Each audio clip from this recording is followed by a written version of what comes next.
Olá, eu sou o Carlos Xavier, este aqui é o Theo de Datas, e neste vídeo nós vamos conversar sobre o Salmo 65. O título proposto para este estudo é A Contemplação que é Adequada a Deus.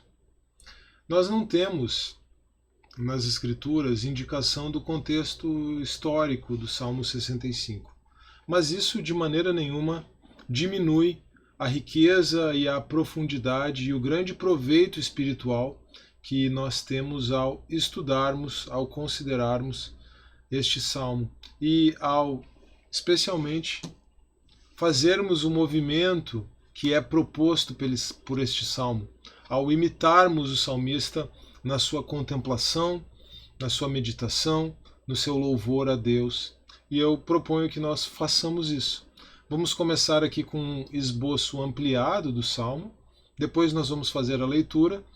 Na leitura eu vou destacar apenas os tópicos deste esboço e não os subtópicos, para não deixar muito carregado o texto, mas se nós olharmos aqui para esse esboço ampliado com os seus tópicos e os seus subtópicos, nós vamos já perceber toda a riqueza do Salmo 65, o que vai ser, claro, confirmado com a leitura dessa passagem bíblica, e ao final eu vou propor uma breve reflexão para nós encerrarmos este estudo. Acompanhe então comigo a leitura aqui, vamos passar pelo esboço ampliado do Salmo 65. Primeiro tópico afirma que Deus é digno de louvor. Nós encontramos isso nos versos 1 a 3. E aqui nós podemos dividir em dois subtópicos, A e B. Deus é digno de louvor, primeiro, porque ouve as orações, versículo 2. Segundo, porque perdoa as transgressões, versículo 3. Segundo tópico, a condição dos que louvam, versos 4 e 5.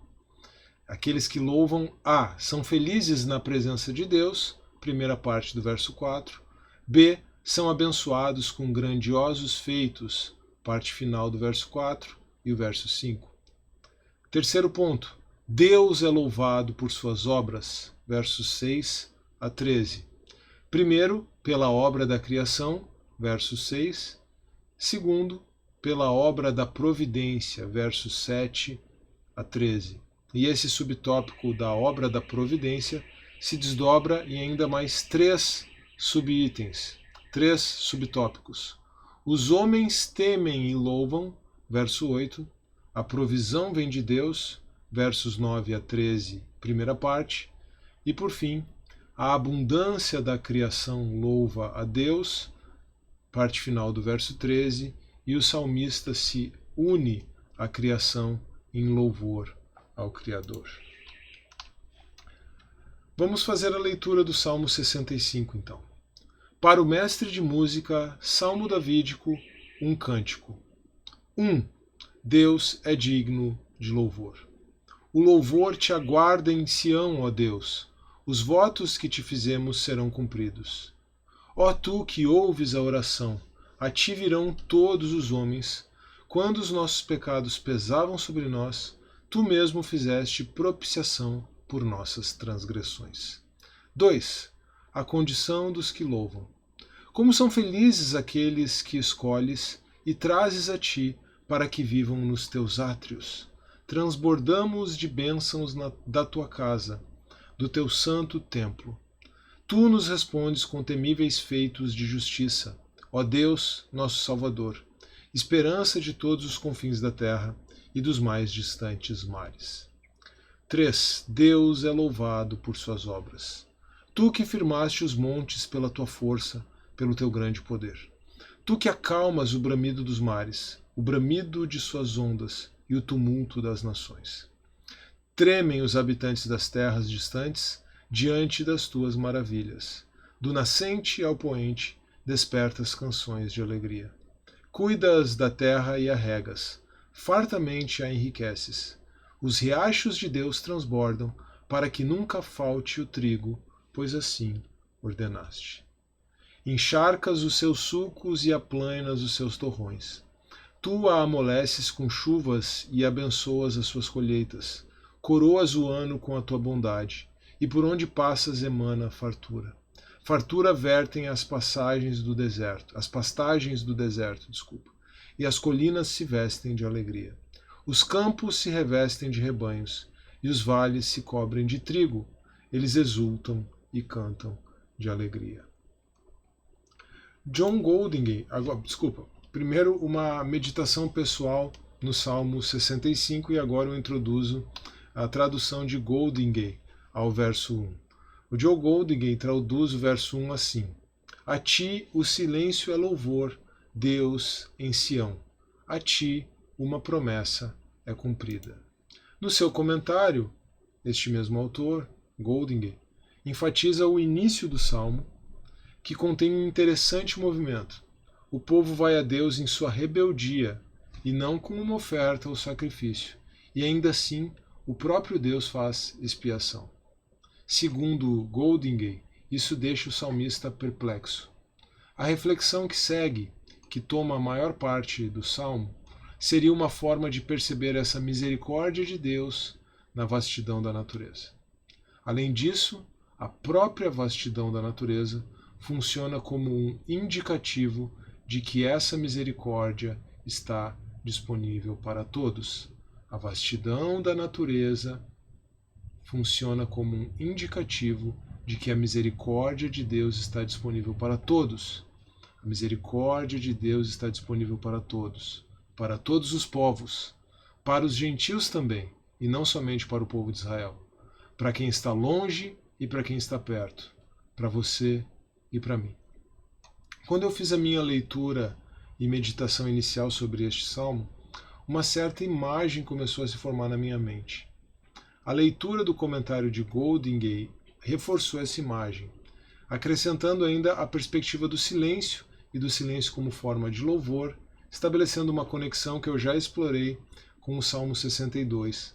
Explorei essa conexão quando trouxe aqui o estudo do Salmo 62.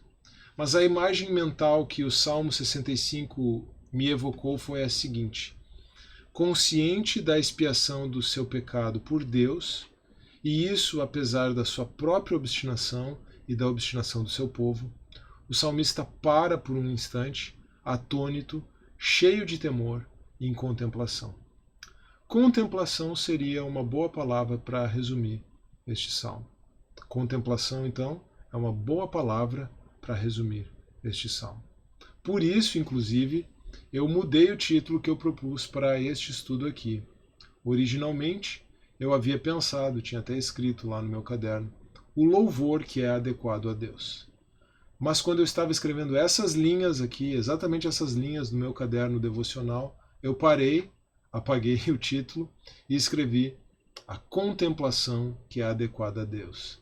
Eu percebi que seria mais adequado chamar este estudo de a contemplação que é adequada a Deus. Não que este salmo não trate de um louvor adequado a Deus, mas esse louvor que é adequado a Deus é fruto, é a expressão, é o resultado de uma contemplação que é adequada a Deus. Agora, voltando à imagem predominante deste salmo, contemplando em silêncio a enorme misericórdia de Deus, o salmista se detém por um instante na consideração da natureza. E possivelmente isso tenha ocorrido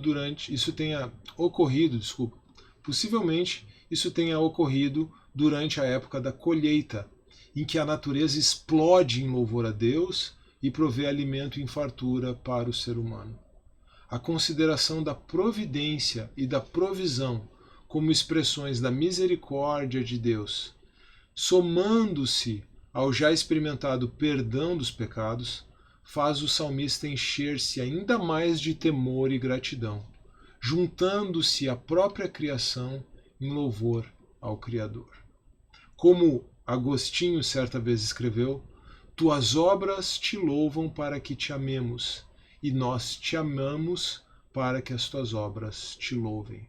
Tuas obras te louvam, vamos de novo.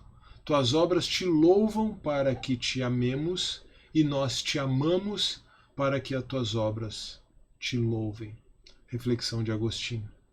Mas eu paro diante daquela imagem mental formada pela leitura do Salmo 65 e me recordo que a cruz de Cristo é um motivo ainda mais grandioso, mais presente e mais real para experimentarmos o perdão dos nossos pecados de uma forma ainda mais profunda do que o próprio Davi experimentou, e para apresentarmos um louvor ainda mais perfeito como resultado de uma contemplação ainda mais elevada a que esta obra de Deus, a maior de todas as obras de Deus, a obra da cruz de Cristo, nos conduz. Se Davi, então, a partir daquela percepção da expiação dos pecados, contempla a natureza, contempla a revelação geral de Deus na natureza e apresenta louvor a Deus, nós podemos ser conduzidos por essa percepção da expiação do perdão dos pecados ao ato definitivo de expiação de Deus, a cruz de Cristo,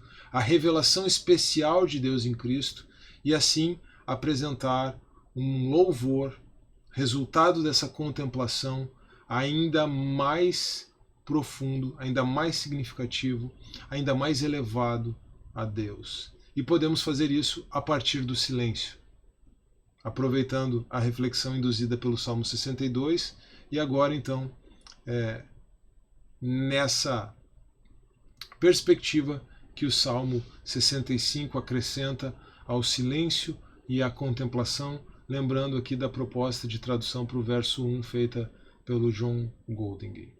Eu agradeço a sua atenção e convido você a parar por um instante para refletir em contemplação sobre o perdão dos nossos pecados pelo sangue derramado por Jesus e sobre toda a provisão que Deus abundante e graciosamente nos concede em Cristo.